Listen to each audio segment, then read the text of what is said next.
Is hypocrisy the new American policy? Tonight on Gravitas, we tell you all about a travel advisory put out by the US Department of State. This one. The US is warning Americans against visiting certain parts of India. Which all? Kashmir to begin with.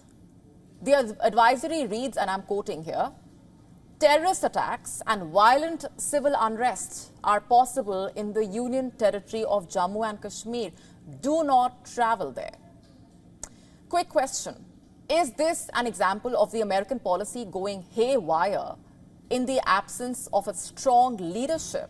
Have partisan officials started letting their biases become state policy? You see, today's Kashmir is a tourism hub. Over 10 million tourists visited Jammu and Kashmir in the first 6 months of this year. This is a record number, by the way. If Kashmir was really a risky place to visit, then over 10 million people must have voluntarily risked their lives, right? How is that possible? Here's another question for the American officials sitting in Washington. Were you following the recent Lok Sabha elections in India? I'm sure you were. How is it then that you did not see the people in Jammu and Kashmir voting in record numbers? Jammu and Kashmir witnessed its highest poll participation in 35 years. I am talking about a combined voter turnout of 58.46%. Is this what civil unrest looks like?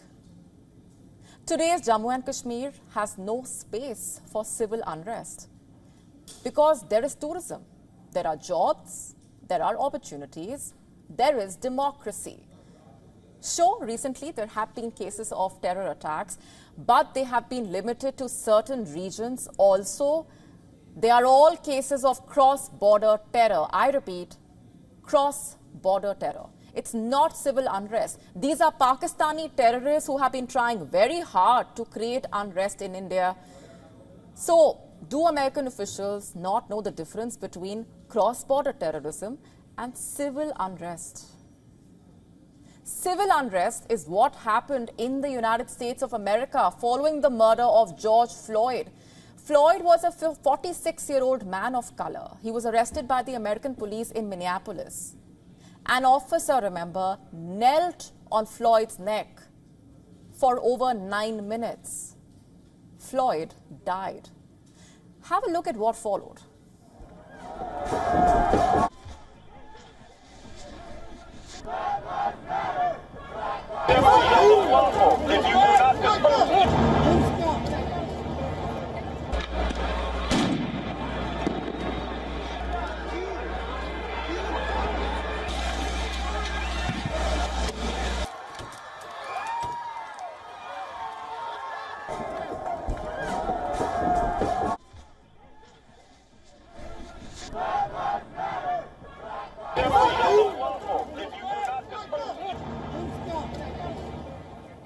Protests that began in Minneapolis spread across the United States. There was looting, arson, violence. A police precinct was burnt. Cars were torched in Los Angeles and Atlanta. The U.S. had to activate the National Guard in at least 28 states. I'll give you another example of civil unrest. The 6th of January, 2021. The U.S. Capitol building was attacked by a mob. This mob was trying to prevent the certification of the U.S. presidential elections. The rioters tried to interfere in the peaceful transfer of power. They tried to attack democratically elected lawmakers. Many were chanting, "Hang Mike Pence."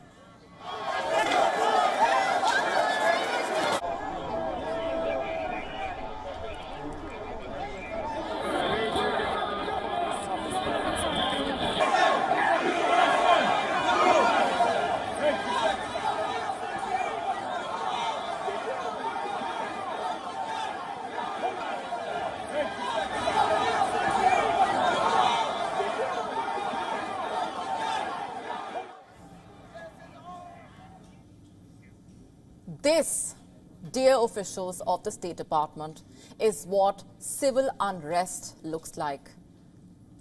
What's happening in your country is civil unrest. What's happening in Kashmir is progress. Yet, for some reason, the State Department is finding it hard to open its blindfold.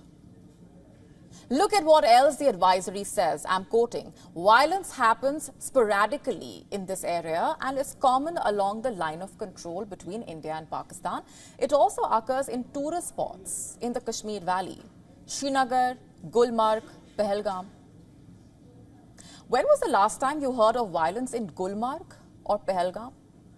I'm sure you must have heard about these places with regard to the fact that the hotels there are completely sold out and flights connecting to these places are overbooked. And I'm not making this up. This summer, so many tourists visited Gulmarg and Pahalgam that it was hard to get a local taxi for hire. They were all booked out. So the question is, why don't the US officials dial some of these tourists and ask them if they felt unsafe in these spots while taking a shikara ride in Srinagar's Dal Lake or while queuing up for Gulmarg's gondola? Dial an American tourist who traveled to these parts of India recently. Chances are she will tell you that she has felt much safer in India than back home in the US. Because it is in the US where the right to life is often compromised in order to uphold the archaic Second Amendment, the right to bear arms. In 23 of 27 Gallup surveys conducted since 1993, at least 60% of American adults have said that crime in their country is increasing year on year. What is the US trying to do to make its people feel safer? When a black woman in Illinois felt unsafe at home and called the cops ended up killing her instead. Sonia Massey was all of 36. She was killed by a white male officer.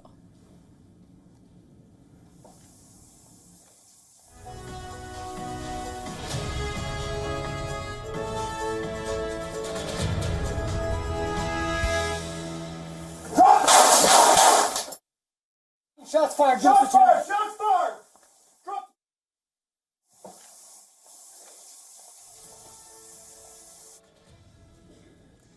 As per a research survey, 58% of American adults feel that or believe that reducing crime should be a top priority for the president and the Congress to address this year.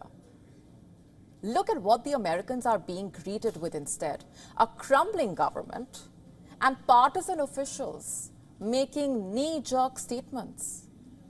In the advisory, the country's summary for India, for example, reads, and I'm quoting again, Indian authorities report that rape is one of the fastest growing crimes in India. Violent crime such as sexual assault has happened at tourist sites and other locations. Terrorists may attack with little or no warning. They target tourist locations, transportation hubs, markets or shopping malls, and government facilities, quote unquote. There is also a level 4 or do not travel advisory for parts of central and east India. The State Department names Chhattisgarh, Jharkhand, Telangana, Andhra Pradesh, Maharashtra, Madhya Pradesh, Uttar Pradesh, Bihar, West Bengal and Odisha. The document cites threat from Maoists in this area. A level 4 advisory, by the way, has also been issued for Manipur. What's more, all of Northeast has been placed under reconsider travel category. The document reads, and I'm quoting here, ethnic insurgent groups occasionally commit acts of violence in parts of the Northeast. How should India react to this travel advisory? Should New Delhi also come up with a tit-for-tat advisory? Why not? Unlike the US, India would have solid numbers to back its advisory. The only problem is how many American states will India name, because it is hard to find a place in America where a person really feels safe. In New York, you have drugged zombies roaming the streets. In Nevada, concert goers and children are shot dead by armed terrorists. This year alone, schools have been attacked in Washington, Missouri, Georgia, Wisconsin, Texas, Carolina, New York, Delaware, Texas, Massachusetts, Carolina. It's a long list. It would take me another minute or two to just go through this year's list. Churches are attacked in some states, synagogues in some other. Thousands of people die of gun violence in the US every year. Washington, D.C., like Donald Trump admits, has become one of the most unsafe places in America. This is a country where even a former president is not safe. But the US wants to lie about India. Sure, America is well within its rights to issue a travel advisory, be it with regard to India or Indonesia, but does a basic fact check not matter? That's my limited point here. To stay up to speed with the latest news, download the WION app and subscribe to our YouTube channel.